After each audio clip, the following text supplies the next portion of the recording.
सकाळीच चहा नाश्ता उरकून मनस्वी आपल्या नंदेच्या खोलीत गेली।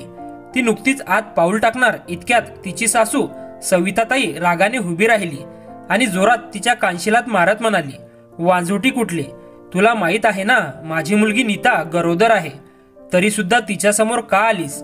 नाश्ता देण्यासाठी मला आवाज देऊ शकत नव्हतीस का? मी स्वतःच किचन मध्ये येऊन घेतला असता। सासूच्या या अचानक वागणुकीने मनस्वी हतबल झाली। तिने स्वतःला सावरत उत्तर दिले, आई तुम्ही असं का म्हणताय? मी वांझ आहे असं कोणी सांगितलं? माझ्या सर्व तपासण्या झाल्या आहेत आणि सर्व रिपोर्ट्स नॉर्मल आहेत, मग माझ्यात कमी काय आहे? यावर सविताताई अजून अधिक चिडून म्हणाल्या, कमी नाही? मग लग्नाला 5 वर्ष झाली तरी तू अजून आई का नाही झालीस? मनस्वीने धीर एकवटात उत्तर दिले, आई माझ्यात कोणतीही कमतरता नाही आहे, हे माझ्या रिपोर्ट्सनीही सिद्ध केले आहे। मग तुम्ही दीपकला तपासणीसाठी का पाठवत नाही? इतक्यात दीपक तिथे रागाने आला। त्याने तिच्या केसांना धरून ओढले आणि तिच्या चेहऱ्यावर जोरात कानशिलात मारत म्हणाला, पुरुषांमध्ये कधीच उणिवा नसतात, कमीपणा फक्त स्त्रियांच्याच आत असतो, तरी माझ्याकडे बोट दाखवायची तुझी हिम्मत कशी झाली? मनस्वी रडत म्हणाली, जर तुमच्यात काहीच कमी नाही तर तुम्ही तुमच्या टेस्ट करून तो रिपोर्ट माझ्या तोंडावर मारा, पण विनाकारण माझ्यावर आरोप का करताय आणि माझ्या कानशिलात का मारताय? दीपकला मनस्वीच्या बोलण्याने खूप राग आला आणि तो रागातच म्हणाला, आता तुझी एवढी हिम्मत झाली आहे की तू माझ्याकडे बोट दाखवतेस? मी दिवस रात्र कष्ट करून तुला खायला घालत आहे आणि तू माझ्या विरोधात आवाज उठवत आहेस? त्यावर मनस्वीही चिडून म्हणाली, तुम्ही मला फुकट खायला घालत नाही, कामवालीसारखी मी दिवसभर घरातली सर्व कामं करते। एवढंच नाही तर तुमच्यातील कमतरता लपवण्यासाठी मी वांझ असल्याचा कलंक सहन करत आहे, तरीही मी कधी कोणासमोर तक्रार केली नाही आणि तुम्ही मलाच ऐकवताय। खबरदार, आता मला हात लावण्याचा प्रयत्न केला तर? मनस्वीच्या या बोलण्यावर दीपक संतापून म्हणाला, जा, नाही लावत हात, पण आजपासून तू माझ्या खोलीत सुद्धा येऊ नकोस।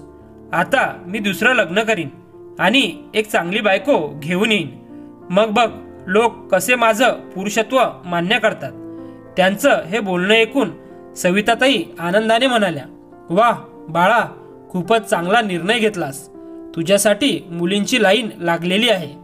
आपलं इतकं चांगलं घर आहे, भरलेली संपत्ती आहे आणि कोणत्याही गोष्टीची कमतरता नाही, तुला कोणतीही मुलगी मिळेल, फक्त या वांजोट्या सुनेला इथून हाकलून दे। मनस्वीही आता या सगळ्या अन्यायाला कंटाळली होती। एवढ्या दिवसांपासून तिने हे सगळं सहन केलं होतं, पण तिच्या प्रयत्नानंतरही काहीच बदल होत नव्हता। अखेर तिने या नरकातून बाहेर पडायचं ठरवलं। ती रडत रडत आपल्या खोलीत गेली आणि तिने आपल्या कपड्यांसह सगळं सामान पॅक करायला सुरुवात केली। तेव्हा तिचा नवरा दीपक आणि सासू सविता दोघंही खूप खुश झाले की चला, ही आता इथून जात आहे। परंतु त्याची बहीण नीता पुढे सरावत म्हणाली, आई हे सर्व काय आहे? वहिनी योग्यच बोलत आहे, एकदा तरी दादाची तपासणी झाली असती तर? त्याच्या बहिणीचं असं बोलणं ऐकून दीपक चिडून मोठ्या आवाजात ओरडला, तू माझी बहीण असून माझ्यावरच संशय घेतेस? माझ्यात कोणतीही कमी नाही आहे, ही बाई खोटं बोलते आहे। तू बघ, मी दुसरं लग्न करीन आणि माझ्या घरात लवकरच खुश खबरही येईल। दीपकचा हा राग अनावर होऊन त्याने आपली चूक लपवण्यासाठी बहिणीवरच वाद घालण्याचा प्रयत्न केला, पण तिने शांतपणे त्याला नजर देत म्हटलं, भावा, सत्य स्वीकारायला शिका, नाहीतर पुढे जाऊन तुमचं नुकसान तुमच्याच हातांनी होईल। त्याचं हे बोलणं ऐकल्यावर सविताताईंनी आपल्या मुलीवर रागाने ओरडत म्हटलं, तू इथे डिलिव्हरीसाठी आली आहेस ना, मग गप्प बस, तुला जास्त डोकं लावायची काही गरज नाही, हे आमच्या घराचं प्रकरण आहे, आम्हीच बघू। तेवढ्यात मनस्वी आपलं सामान पॅक करून घराबाहेर पडू लागली। तिला जाताना पाहून दीपक आणि सविता या दोघांनाही खूप आनंद झाला। सविताताई लगेचच म्हणाल्या, बाळा, तुझ्या मावशीने खूप साऱ्या मुलींचं नातं पाठवलं आहे. आता आपण योग्य मुलगी शोधून तुझं लग्न लावून देऊ. या बाईला तर काही अक्कलच नव्हती. मनस्वी जेव्हा आपल्या माहेरी पोचली तेव्हा तिने वकिलांशी संपर्क साधून घटस्फोटाची प्रक्रिया सुरू केली. पोरगीसाठी तिने 20 लाख रुपयाची मागणी केली. ही मागणी ऐकून दीपकला धक्का बसला. तो आपल्या आईला म्हणाला, आई, हे काय झालं? त्यापेक्षा तिला आपल्या मार्गातून कायमची हटवलं असतं तर बरं झालं असतं. पण आता त्यांच्याकडे दुसरा पर्याय नव्हता. शेवटी दुसरं लग्न करण्याची घाई असल्याने दीपक आणि सविताताईंना मनस्वीला पोटगी म्हणून 20 लाख रुपये द्यावे लागले. मनस्वी आता स्वतंत्र झाली होती आणि तिने आपल्या आयुष्यातील अन्यायाचा बदला घेतला होता. इकडे दीपक दुसऱ्या लग्नासाठी मुलगी शोधत होता. परंतु प्रत्येक वेळी मुलगी निवडताना दोघं मायलेक एकमेकांशी वाद घालत. त्यांना सतत भीती वाटत असे की नवी सून सुद्धा वाज निघाली तर. वेळ निघून गेला आणि एके दिवशी बातमी मिळाली की मनस्वीने दुसऱ्या कुणा तरुणाशी लग्न केलं आहे. ही बातमी ऐकून दीपकला धक्का बसला. तो विचार करू लागला, मी दुसरं लग्न करण्यासाठी तिला बाजूला केलं, पण ती माझ्या आधीच पुन्हा लग्न करून निघून गेली. या बातमीमुळे दीपक मुलगी शोधण्याच्या प्रक्रियेत अधिक उतावीळ झाला. काही दिवसांनी सविताताईंच्या एका मैत्रिणीने त्यांच्याकडे येऊन सांगितलं, सविता, माझ्या ओळखीत एक मुलगी आहे. ती लग्नाआधीच गरोदर राहिली आहे. त्यामुळे ती आई होण्यास सक्षम आहे हे निश्चित आहे. पण या गोष्टीमुळे कोणीही तिच्याशी लग्न करण्यास तयार नाही. जर तू म्हणशील तर मी बोलणी करू शकते. हे ऐकून सविताताई गोंधळल्या, पण त्यांनी ही गोष्ट दीपकला सांगितली. दीपक लगेचच तयार झाला आणि म्हणाला, मला फक्त एकच बघायचं आहे की ती मुलगी आई होऊ शकते की नाही. त्यामुळे मला तिच्याशी लग्न करण्यास काहीच अडचण नाही.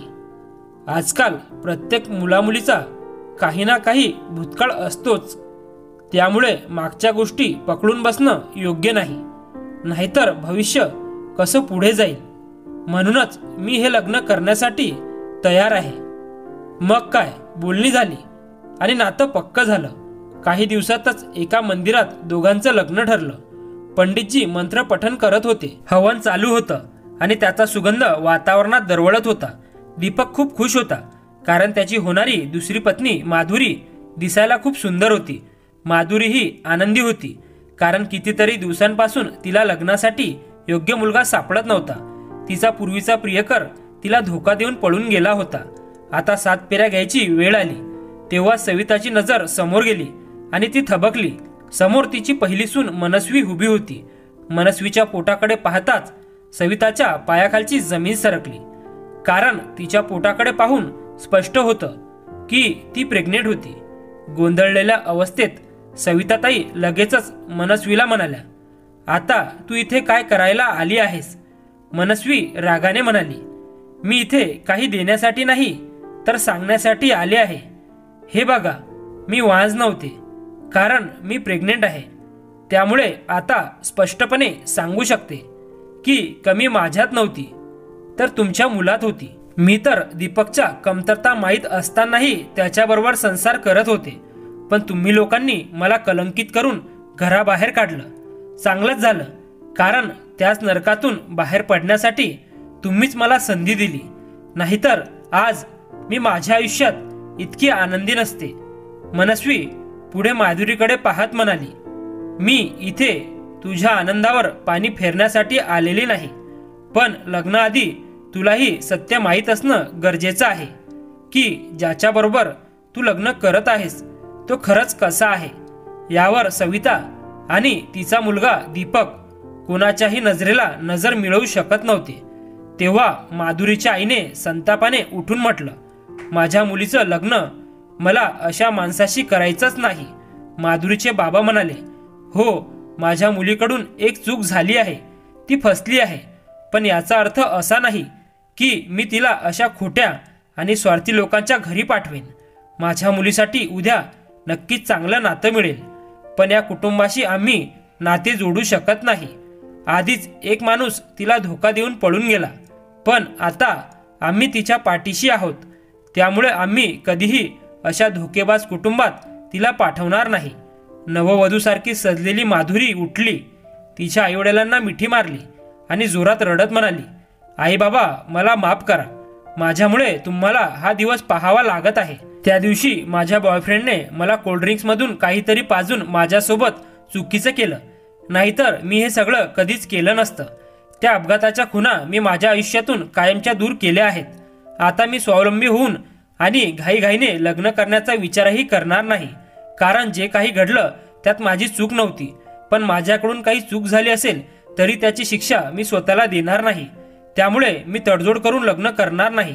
तेव्हा माधुरीच्या आईवडिलांनी तिला आधार देत म्हटलं, काही हरकत नाही बाळा, तुझ्यासोबत जे झालं ते अन्यायकारक होतं, पण अशा वेळेस आईवडिलांनीच आपल्या मुलीला आधार द्यायचा असतो. तडजोडीच्या नावाखाली आम्ही तुझं आयुष्य पुन्हा उद्ध्वस्त होऊ देणार नाही. हे ऐकून सविता सुन्न झाली. तिला याचा धक्का बसला होता की आता तिच्या मुलाची इतकी बदनामी झाली आहे, त्यामुळे दीपकसाठी दुसरी मुलगी मिळेल की नाही याची शंका होती. ती हतबल होऊन हात जोडत माधुरीच्या आईवडिलांना म्हणाली, कृपा करून असं करू नका, हे लग्न होऊ द्या. माझ्या मुलामध्ये काही कमतरता असेल तर आम्ही मूल दत्तक घेऊ. यावर मनस्वी हसून म्हणाली, वा वा, जेव्हा सून वांज असते तेव्हा तुम्ही दुसरी सून आणता, पण जेव्हा तुमच्याच मुलामध्ये कमतरता असते तेव्हा तुम्ही मूल दत्तक घेण्याची गोष्ट करता. किती दुहेरी वागणूक आहे तुमची. माधुरीचे आईवडील रागाने उठले आणि म्हणाले, आमची मुलगी अशा खोट्या आणि स्वार्थी कुटुंबात सून म्हणून जाऊ शकत नाही. भलेही आमच्या मुलीवर अन्याय झाला आहे, पण याचा अर्थ असा नाही की कोणीही येऊन तिला आपल्या मनाप्रमाणे वागवेल.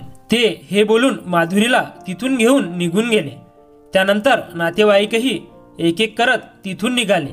शेवटी मंदिराबाहेर उभारलेल्या मंडपात दीपक आणि त्याची आई सविता दोघंही डोक्याला हात लावून बसले होते, कारण आता त्यांना कळून चुकलं होतं की त्यांच्या मुलामध्येच कमतरता होती आणि त्यामुळे त्यांच्यासाठी दुसरी मुलगी मिळणं कठीण आहे. मित्रांनो, आपल्या घरातील सुनेला खोटं ठरवण्याआधी आपल्या मुलाची बाजू तपासणं हे घरातील वरिष्ठांचं काम आहे. पण असं न करता जर चुकीच्या मुलाला साथ दिली तर त्याचे काय परिणाम होऊ शकतात हे दीपकच्या आयुष्यातून आपण पाहिलं. तर मित्र आणि मैत्रिणींनो, मनस्वीने सर्वांसमोर येऊन तिच्यावर लावलेल्या कलंक दूर करणं योग्य होतं का, याविषयी तुमचं मत कमेंट बॉक्समध्ये नक्की कळवा. आणि कथा आवडली असेल तर व्हिडिओला लाईक आणि चॅनलला सबस्क्राईब करायला विसरू नका. धन्यवाद.